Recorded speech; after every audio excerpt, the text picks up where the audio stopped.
Hello students, আশা করি প্রত্যেকে শুনতে পাচ্ছ, দেখতে পাচ্ছ। সকলকে ওয়েলকাম করছি আমাদের অফিসিয়াল ইউটিউব চ্যানেল টেক্সটবুক বাংলাতে। অ্যান্ড আমি রয়েছি তোমাদের সঙ্গে দিব্যেন্দু স্যার। আশা করি প্রত্যেকে শুনতে পাচ্ছ, দেখতে পাচ্ছ। Audio video everything is clear. And সাবধান হয়ে যাও আমার এনটিপিসি স্টুডেন্টরা, যারা স্বপ্নের চোখ রেখেছ শুধুমাত্র এনটিপিসিকে মাথায় রেখে, স্বপ্ন বুনেছ শুধুমাত্র এনটিপিসিকে সামনে রেখে। কেন বলছি? কারণ এক্সাম সামনে করা নাড়ছে। বহুবার বহুবার প্রতিনিয়ত তোমাদের অ্যাওয়ার করার চেষ্টা করে এসেছি, করে যাব। আজকের এই ইম্পর্টেন্ট ভিডিও তোমাদের জন্য, সকলের জন্য খুব গুরুত্বপূর্ণ। আমি প্রত্যেককে বলবো সেশনটাকে সেই সব বন্ধুদের কাছে পৌঁছে দাও যারা এনটিপিসি স্টুডেন্ট, মূলত রেলওয়ের প্রিপারেশন করছে। শুধুমাত্র এনটিপিসি নয়, এনটিপিসির সাথে সাথে রেলওয়ে গ্রুপ ডি থেকে শুরু করে সমস্ত এক্সামের প্রস্তুতি নিচ্ছে রেলওয়ে ক্যাটাগরির দিক থেকে। তাদের জন্য এই ভিডিও অনেক গুরুত্বপূর্ণ। আশা করি প্রত্যেকে সব ঠিকঠাক আছে, শুনতে দেখতে পাচ্ছ। মেন তথ্যে আমরা আসবো। অনেকের যারা জানো না তাদের বলে দিই, এনটিপিসির কিন্তু অ্যাপ্লিকেশন স্ট্যাটাস জারি হয়ে গেছে। তোমরা প্রত্যেকেই জানো এনটিপিসির অ্যাপ্লিকেশন স্ট্যাটাস কিন্তু জারি হয়ে গেছে। তোমরা প্রত্যেকে নিজস্ব অ্যাপ্লিকেশন স্ট্যাটাস চেক করে নিতে পারবে। আশা করি প্রত্যেকে করেও নিয়েছো। যারা করনি, আজকের পর এখনই ভিডিওটার পর চেক করে নিও। ওকে, যে কাদের কাদের রিজেক্ট হয়েছে, কাদের অ্যাকসেপ্ট হয়েছে। আমি আশা রাখতে পারি প্রত্যেকেরই অ্যাপ্লিকেশন অ্যাকসেপ্ট হয়েছে। এবার মেন যে জায়গা, যে স্যার এক্সাম কবে হতে পারে। আচ্ছা, এক্সাম নিয়ে আপডেট আমরা কিন্তু প্রতিদিন, প্রতি মুহূর্তে না, জাস্ট একটা ভিডিও করে দিয়ে এবং তোমাদের তথ্য দিয়ে বলে দিয়েছিলাম এক্সাম কিন্তু অবশ্যই করে তোমাদের বেশ কয়েকদিন আগে, মানে বলতে পারো ওই ডিসেম্বর জানুয়ারি মাসে কিন্তু ভিডিওটা করে দিয়েছিলাম। মানে জানুয়ারি মাসের প্রথম দিক করে বলতে পারো, প্রথম দিন নয়, ভুল বলছি আমি, ডিসেম্বরে একদম মাঝামাঝি দিক করে তোমাদের কিন্তু বলে দিয়েছিলাম যে তোমাদের এক্সাম শুরু হবে মোটামুটি ফেব্রুয়ারি মাসের আশেপাশে। অলমোস্ট পেয়ে গেছি, অ্যান্ড আপডেট পেয়ে গেছি, শুরু হয়ে গেছে অলমোস্ট বলতে পারো। হয়ে গেছে ইন দ্য সেন্স হয়ে যাবে। গ্রুপ ডি যে এক্সামটা চলছে সেটা শেষ হওয়ার পর কবে কবে এক্সাম হবে সেটা আমরা জানতে পেরে গেছি। ফেব্রুয়ারি মাস থেকে তোমাদের কিন্তু এক্সাম শুরু হয়ে যাচ্ছে। এলপি থেকে স্টার্ট করে সেকশন কন্ট্রোলার সব কিছু এ টু যে যা এখানে দেখিয়েছি, সব যে যে মাস বলেছি সেই সব মাসেই তোমাদের এক্সাম হচ্ছে। যতটুকু বলি বাবা, তথ্যের সঙ্গে বলি, লজিক্যাল বলি, কোনোবার না মিলতে পারে, কিন্তু ম্যাক্সিমামটাই তোমরা আমাকে যারা ফলো করো তারা জানো যে মেলানোর চেষ্টা করেছি আমরা, এবং মিলে হচ্ছে। ঠিক তোমাদের খারাপ চাওয়ার ক্ষতি কি, মানে আমার লাভ কি বলো? তো অবশ্যই অ্যাজ এ রিজনিং টিচার, যেখানে সবকিছু লজিক কাজ করে, বিনা লজিক কিছু হয় না। এখানে আমি তোমাকে যতটুকু তথ্য প্রদান করি লজিক্যালি করি, আমার মন গড়া কিছু নয়, তথ্যের মাধ্যমে করি। ওকে, এবং সেই অনুযায়ী তোমাদের বলে দেওয়া হয়েছিল যে NTPC graduate, under graduate exam April May maximum June পর্যন্ত যেতে পারে। এটা আমার ওই কথা অনুযায়ী অ্যাজাম্পশন ছিল, সেটাই হতে চলেছে। কেন দেখো, আমি তোমাকে বলতে চাইছি যে তোমরা প্রত্যেকে জানো অ্যাপ্লিকেশন স্ট্যাটাস অনেকে জারি হয়ে গেছে, ইভেন অনেকের এক্সাম ডেট জারি হয়ে গেছে রেলওয়ের। কোন কোন এক্সাম ডেট যদি বলতে চাও, দেখো আমরা প্রত্যেকেই জানি যে অবশ্যই এনটিপিসি গ্র্যাজুয়েট 2025 যেটা হলো তার অ্যাপ্লিকেশন স্ট্যাটাস জারি হয়েছিল 14ই মে, এক্সাম ডেট 5ই জুন হয়ে গেছে। আন্ডার গ্র্যাজুয়েট 2025 8ই জুলাই এক্সাম স্ট্যাটাস জারি হয়েছিল, সরি অ্যাপ্লিকেশন স্ট্যাটাস 7ই আগস্ট এক্সাম স্টার্ট হয়েছিল। সেকশন কন্ট্রোলারে 18ই ডিসেম্বর অ্যাপ্লিকেশন স্ট্যাটাস জারি হয়ে গেছে। এখান থেকে স্টার্ট হয়েছে মূলত যে আমাদের 25-এর যে পার্টিকুলার ক্যালেন্ডার ইয়ার, সেই 25-এর জিনিসপত্র প্রসেস শুরু হয়েছে এখান থেকে। সেকশন কন্ট্রোলারের তোমার অ্যাপ্লিকেশন স্ট্যাটাস জারি হয়ে গেছিল 2025-এর 18ই ডিসেম্বর। এক্সাম কবে হবে? 11ই ফেব্রুয়ারি জানিয়ে দিয়েছে কিন্তু রেলওয়ে রিক্রুটমেন্ট বোর্ড। এএলপির 4ই ডিসেম্বর অ্যাপ্লিকেশন স্ট্যাটাস আসছে, 18ই ফেব্রুয়ারি থেকে এক্সাম শুরু হবে। টেকনিশিয়ান 8ই ডিসেম্বর অ্যাপ্লিকেশন স্ট্যাটাস আসছে, 5 থেকে 9ই মার্চ আমাদের এক্সাম হবে। অ্যান্ড প্যারামেডিক্যাল 9ই ডিসেম্বর তোমার অ্যাপ্লিকেশন স্ট্যাটাস আসছে, 10th মার্চ তোমাদের এক্সাম হবে। তো এই ট্রেন নিয়ে অনেক মানুষ কিন্তু বিভ্রান্তে যাচ্ছে। কেন, কিসের জন্য স্যার? এখানে দেখতে পাচ্ছি মে মাসে অ্যাপ্লিকেশন স্ট্যাটাস আসছে, জুন মাসে এক্সাম হয়েছে। এখানে দেখতে পাচ্ছি July August, December January February, December January February, December January February March, December March. তো মোটামুটি দেখতে চাও অ্যাপ্লিকেশন স্ট্যাটাস থেকে এক্সামিনেশন একটা গ্যাপ রয়েছে। যে কিরকম গ্যাপ? মিনিমাম 1 থেকে 2, ম্যাক্সিমাম 3 থেকে 4। মিনিমাম 1 থেকে 2, ম্যাক্সিমাম 3 থেকে 4 এই গ্যাপটা তুমি কিন্তু অ্যাপ্লিকেশন স্ট্যাটাস এবং এক্সাম ডেটের মধ্যে দেখতে পাচ্ছ যে স্যার তাহলে আমাদের এক্সাম কবে হবে। স্যার এনটিপিসির অ্যাপ্লিকেশন কবে জারি হয়েছে? আমরা দেখতে পাচ্ছি এনটিপিসির অ্যাপ্লিকেশন জারি হয়েছে 20 তারিখে জানুয়ারি মাসে। তাহলে কি স্যার আমরা এই জায়গা থেকে 4 মাস পরে এক্সাম ডেট দেখতে পারবো, নাকি স্যার 1 মাস পর দেখতে পারবো? অনেকের অ্যাজাম্পশন ভুল কিছু নয়। তাহলে কি স্যার আগস্ট সেপ্টেম্বরের দিক করে জুলাই মাসের দিক করে এক্সাম হবে? 4 মাস হলে February March April May June July, তো 4 মাস পর জুন জুলাই আসছে, স্যার জুন জুলাই মাস করে কি এক্সাম হবে? আমি তোমাকে বলছি, যদি কেউ মনে করে থাকো যে স্যার জুন মাস এবং জুলাই মাসে এক্সাম হবে, আমি বলবো এটাকে ভুলে যাও, এটাকে ভুলে যাও। এই অ্যাওয়ারনেসটা তোমাদের তৈরি করাতে আসছে। স্যার কেন আপনি বলছেন, কেন আমরা ভুলবো? দেখো, এবার অনেকে এটা বলতে পারো তারা এখানে স্যার 4 মাসের গ্যাপ নিল, ওটাই কেন নেবে না? আও, আমরা প্রত্যেকেই জানি যে গ্রুপ ডির এক্সাম চলবে কবে থেকে না, গ্রুপ ডির এক্সাম চলবে 10ই ফেব্রুয়ারি পর্যন্ত, যেটা চলছে 10ই ফেব্রুয়ারি পর্যন্ত। আর রেলওয়ের এক্সাম কন্ডাক্টিং এজেন্সিকে আমাদের টিসিএস, যার কাছে এসএসসির কোনো এক্সাম করানোর কোনো কিছু নাই, শুধুমাত্র সেই টিসিএস রেলওয়ের এক্সাম করাবে, আর কোনো কিছু নয়।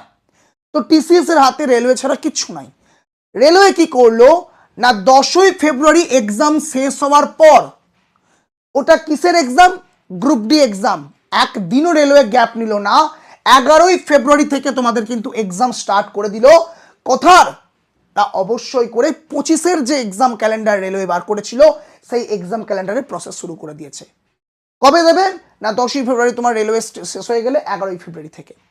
কেন দেবে সেটাও তোমাদের বলে দিয়েছি। রেলওয়ের ইন্টারনাল সোর্স ওয়াইজ আগস্ট সেপ্টেম্বরের মধ্যে 25-এর সমস্ত ভ্যাকেন্সির যে কোনোভাবে এনি হাউ এক্সাম প্রক্রিয়া শেষ করতে হবে, অ্যান্ড তারপর 26-এর রেলওয়ে ক্যালেন্ডার জারি করবে। সেই ক্যালেন্ডারও কিন্তু অলরেডি আমরা দেখতে পেয়ে গেছি, রেলওয়ে নিজেই জানিয়ে দিয়েছে যে এই 26-এ এই ভ্যাকেন্সি বার হবে। ঠিক, তো এই জায়গায় দাঁড়িয়ে আমরা দেখতে পাচ্ছি 10ই ফেব্রুয়ারি শেষ হওয়ার পর 11ই ফেব্রুয়ারি এক্সাম শুরু হয়ে গেল, 18ই ফেব্রুয়ারি, 5 থেকে 9ই মার্চ, 10ই মার্চ। তো তুমি কি করে অনুমান করছো যে এই 10ই মার্চের পর রেলওয়ে এই জায়গায় দাঁড়িয়ে কি রেস্ট নেবে, বিরতি নেবে? রেস্ট নেবে, বিরতি নেবে না বাবা।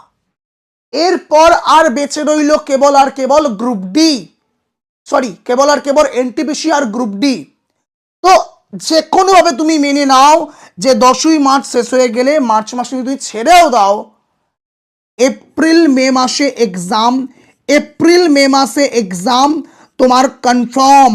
এবং এটাও মেনে নাও, যদি মার্চে 10 তারিখে শেষ হয়ে যাওয়ার পর 20 মার্চ থেকে এক্সাম স্টার্ট হয়ে যায় এনটিপিসির, একদমই অবাক হওয়ার কিছু নাই, আশ্চর্যকর কিচ্ছু হবে না। বাট আমি তোমাকে মার্চটাকে নেগলেক্ট করে এপ্রিল মে বললাম। তুমি ব্রেনে সেট করে নাও, তুমি যদি একটা এনটিপিসি অ্যাসপারেন্ট হয়ে থাকো, গ্র্যাজুয়েট হোক আন্ডার গ্র্যাজুয়েট, তোমার এক্সাম ডেট এপ্রিল মে মাস, এটা নিশ্চিত। এবং কপাল খারাপ থাকলে, খারাপ ইন দ্য সেন্স মিরাক্কেল কিছু হয়ে গেলে, মার্চ মাসের শেষ থেকেই এক্সাম শুরু হতে পারে না। অ্যাজ এ টিচার উদ্দেশ্য স্টুডেন্টকে বিভ্রান্ত করা নয়, উদ্দেশ্য স্টুডেন্টকে সঠিক পথে সঠিক গাইড করা। আগে পর্যন্ত যতগুলো এক্সাম ডেট একটা এস্টিমেট আইডিয়া করে বলেছি, সবগুলো দেখো কিন্তু মিলেছে। তখন আমাদের কাছে অফিসিয়াল তথ্য ছিল না, এখন সবকিছু অফিসিয়াল তথ্য চলে এসেছে। এরপর কি তাহলে মার্চের পর কি রেলওয়ে ঘুমাবে? এত টাইম রেলওয়ের কাছে নেই যে রেলওয়ে ঘুমাবে। আর কোনো কেসও নাই যে রেলওয়ে কেসের মধ্যে দিয়ে আটকে থাকবে, যেমন গ্রুপ ডিতে আটকে ছিল, ফেঁসেছিল। তো তুমি নিশ্চিত থাকো এপ্রিল মে মাসে তোমার কিন্তু এনটিপিসি এক্সাম হবে। এবং গ্রুপ ডি যে রিক্রুটমেন্ট বার হয়েছে, তার ফর্ম ফিল আপ শুরু হচ্ছে কিছুদিনের মধ্যে, সেই গ্রুপ ডি এক্সামও জুন জুলাই মাসের মধ্যে কনফার্ম হবে। অর্থাৎ সেপ্টেম্বরের আগে পর্যন্ত তোমার পুরোপুরি এক্সাম শেষ, অ্যান্ড নতুন ক্যালেন্ডার যে বলেছিল তার নোটিফিকেশন জারি হতে শুরু করবে সেপ্টেম্বর অক্টোবর থেকে। এটা তুমি লিখে নিতে পারো এখন, মিলিয়ে নেবে ভবিষ্যৎ। ওকে, আচ্ছা, তাহলে এই জায়গাতে প্রবলেম স্যার কোথায়? কেন ধরো আপনি বলতে এলেন, কারণ প্রবলেম এটাই যে তোমার হাতে যারা আমার এনটিপিসি স্টুডেন্ট আছো তাদের হাতে সময় আছে স্টেপ 2 থেকে 3 মাস, আর যারা গ্রুপ ডি এক্সাম দেবে, যারা নতুন অ্যাপ্লিকেশন শুরু হবে 31 তারিখ থেকে, তাদের হাতে সময় আছে মেনে নাও 4 থেকে 5 মাস, সরি 4 থেকে 5 মাস। এর বেশি যদি তুমি ভেবে নাও তুমি বোকামো করছো। মিলিয়ে নিও, ভবিষ্যৎ বলবে কতটা তোমাকে আমি সত্য বলতে পারলাম। ঠিক, তো এর জন্য যদি সঠিকভাবে নিজেকে রেডি করতে চাও বাবা, কি কি সাবজেক্ট আমরা প্রত্যেকে জানি, ইংলিশ তো নাই, আমাদের subject maths, reasoning reasoning and GK GS. তো এই জায়গাটাকে নিজেকে রেডি করতে গেলে, এই তিনটেকে রেডি করতে গেলে তোমায় চোখ রাখতে হবে আমাদের মেন যে চ্যানেল। কোন চ্যানেল স্যার? না, আমাদের মেন চ্যানেল হচ্ছে, 1 মিনিট, আমাদের মেন চ্যানেল হচ্ছে অবশ্যই করে এই টেক্সট বুক বাংলা অফিসিয়াল চ্যানেলে, যেখানে তুমি সম্পূর্ণ বিনামূল্যে অবশ্যই করে ডেডিকেটলি কোয়েশ্চেনের ডিটেলস এক্সপ্লেনেশনের সঙ্গে প্রত্যেকটা ক্লাস পাবে, সেটা ম্যাথ বলো, রিজনিং বলো, জিকে জিএস বলো। ঠিক, যারা ক্লাস করে তারা জানে। আমি তোমাদের প্রত্যেককে বলবো, দেখো এখানে আমি তোমাদের ক্লাস করিয়ে দিয়েছি কন্টিনিউ, প্রতিজন ক্লাস করে গেছো। আজকে 3000, 3500, এখানে দেখবে 5000 মানুষজন একসঙ্গে ক্লাস করছো। দেখো কোথায় গেল, কোথায় গেল, কোথায় গেল, এই যে দেখতে পাচ্ছ তোমাদের এখন ডেডিকেটেড ক্লাস, দেখো 5000 করে ক্লাস দেখছো। মানে ইন দ্য সেন্স স্টুডেন্টের মধ্যে অ্যাওয়ারনেস ডেফিনেটলি বেড়েছে, বাট আমি চাই সেই অ্যাওয়ারনেস বজায় থাকুক। ওকে, তো এই জায়গা থেকে দাঁড়িয়ে সব কিছু মিলিয়ে মিশিয়ে তোমাদের এটাই বলতে এলাম যে তোমরা যদি এই দুটোর অ্যাসপারেন্ট হয়ে থাকো, নিজেদেরকে একটা সঠিকভাবে গাইড করার চেষ্টা করো। এবার সময় আর নেই, কি করতে হবে, তোমরা একটা বেসিক কনসেপ্টের ক্লাস যে কোনো জায়গা থেকে নিয়ে নাও, সিলেবাসটাকে কমপ্লিট করো 2 থেকে 3 মাস কি 4 মাসের মধ্যে। অবশ্যই করে যারা গ্রুপ ডি আছো হাতে সময় পেয়ে যাচ্ছ সেই পর্যন্ত, আর এনটিপিসি যারা আছো অবশ্যই 2 থেকে 3 মাসের মধ্যে কমপ্লিট করার চেষ্টা করো। অ্যান্ড দেন তার সঙ্গে সঙ্গে ইউটিউবটাকে দেখার চেষ্টা করো। কনসেপ্টের ক্লাস যদি তুমি করতে চাও, তুমি অবশ্যই টেক্সট বুক বাংলাকে ফলো করতে পারো। ক্লাস কেমন আমাদের হয় পেড ব্যাচে, তারা আমার স্টুডেন্টরা আমার থেকে বেটার বলতে পারবে। এই পারপাসে একটা ছোট্ট ইনফরমেশন তোমাদের দিয়ে রাখো, হতে পারে ইনফরমেশনটা অনেকের কাছে ছোট্ট বা অনেকের কাছে ধামাকা হতে পারে। কেন? কারণ তোমরা জানো টেক্সট বুকের প্রোডাক্ট মতলব একটাই, সেটা হচ্ছে কি না super pass, text book super pass. এর মধ্যে কি আছে, তোমার সেন্ট্রাল গভর্নমেন্টের সমস্ত ব্যাচ তুমি এর মধ্যে পেয়ে যাবে, তোমার স্টেট গভর্নমেন্টের সমস্ত ব্যাচ তুমি এর মধ্যে পেয়ে যাবে, সবটাই বাংলা ভাষায় পাবে, সাথে আনলিমিটেড প্র্যাকটিস সেট, বলা ভালো text book pass pro max সম্পূর্ণ বিনামূল্যে। রেলওয়ের সমস্ত ব্যাচ পেয়ে যাবে, এসএসসির সমস্ত ব্যাচ পেয়ে যাবে, তোমার স্টেট গভর্নমেন্টের পুলিশের সমস্ত ব্যাচ পেয়ে যাবে, স্কুল সার্ভিসের সমস্ত ব্যাচ পেয়ে যাবে, পিএসসি তোমার ক্লার্কস ইনভেস্টিগেশনের সমস্ত ব্যাচ পেয়ে যাবে, প্রিলিমস মেন্স থেকে শুরু করে সব কিছু, এবং সবটাই পাবে বাংলা ভাষায়। তো কেন বলছি আজকে আবার বিশেষ করে এই কথা, কারণ তোমরা জানো এই ব্যাচের প্রাইস 1399, যারা ডেলি ক্লাস করো তারা জানো প্রত্যেকটা মুহূর্তে। বারবার বলি, ক মাসের জন্য, 12 মাসের জন্য। এবং একটা সুবর্ণ সুযোগ মাথায় রাখবে যে এই 12 মাস বেসিক্যালি যত মাসে তোমার ভ্যালিডিটি আছে তত মাস যত নতুন নতুন ব্যাচ আসবে, সেটা সেন্ট্রাল হোক কি স্টেট হোক, সমস্ত ব্যাচের ফ্রি অ্যাক্সেস তোমরা পাবে। আজ অফার প্রাইসে এই 1399 আর নেই, হয়ে গেছে 899, এবং 12 মাসও আর নেই, হয়ে গেছে 18 মাস। অর্থাৎ 899 18 মাসের ভ্যালিডিটি পাচ্ছ, এবং এই 18 মাসে যত নতুন নতুন ব্যাচ আসবে সেগুলোও তুমি কিন্তু এর মধ্যে পেয়ে যাবে। পাস প্রো ম্যাক্স তো পাচ্ছই, এবং সমস্ত সেন্ট্রাল এবং স্টেটের ব্যাচ তুমি পেয়ে যাচ্ছ সম্পূর্ণ বাংলা ভাষায়। তো আর দেরি কেন, আমি বলবো তোমাদের এই হেল্পলাইন নাম্বারটা দিয়ে যাচ্ছি 7063190882, এই নাম্বারটায় হোয়াটসঅ্যাপ করে এখনই লিখে দাও সুপার পাস। কি বললাম? Super pass. এই নাম্বারটা লিখে দাও, তোমার কাছে ডাইরেক্ট ডিসকাউন্ট লিঙ্ক চলে যাবে, লিঙ্কে ক্লিক করে পারচেস করে নেবে। বোঝা গেল? আচ্ছা, তার আগে টেক্সট বুক অ্যাপটা ইনস্টল না থাকলে ইনস্টল করে নেবে প্লে স্টোর থেকে, ইনস্টল করে মোবাইল নাম্বার দিয়ে লগ ইন করে নেবে, দেন লগ ইন করার পর এই নাম্বার একটা টেক্সট করে দেবে সুপার পাস বলে, লিঙ্ক চলে যাবে তোমার কাছে, লিঙ্কে ক্লিক করে পারচেস করে নেবে। ক্লিয়ার? তো আশা করতে পারি তোমাদের মধ্যে যে বিভ্রান্তটা তৈরি হয়েছিল এনটিপিসি গ্রুপ ডি এক্সাম কবে হবে, সেই এক্সাম সম্পর্কে তোমাদের সঠিক তথ্য প্রদান করতে পেরেছি। তো আজকের জন্য এখানেই আমরা বিদায় নিচ্ছি, দেখা হচ্ছে নেক্সট সেশনে। তাদের goodbye, always keep practising, thank you so much. অবশ্যই ইউটিউবের ক্লাস কখনো যেন কেউ মিস করো না, ঠিক সন্ধ্যা 7টা এবং সকাল 10টা। Thank you so much. জয় হিন্দ।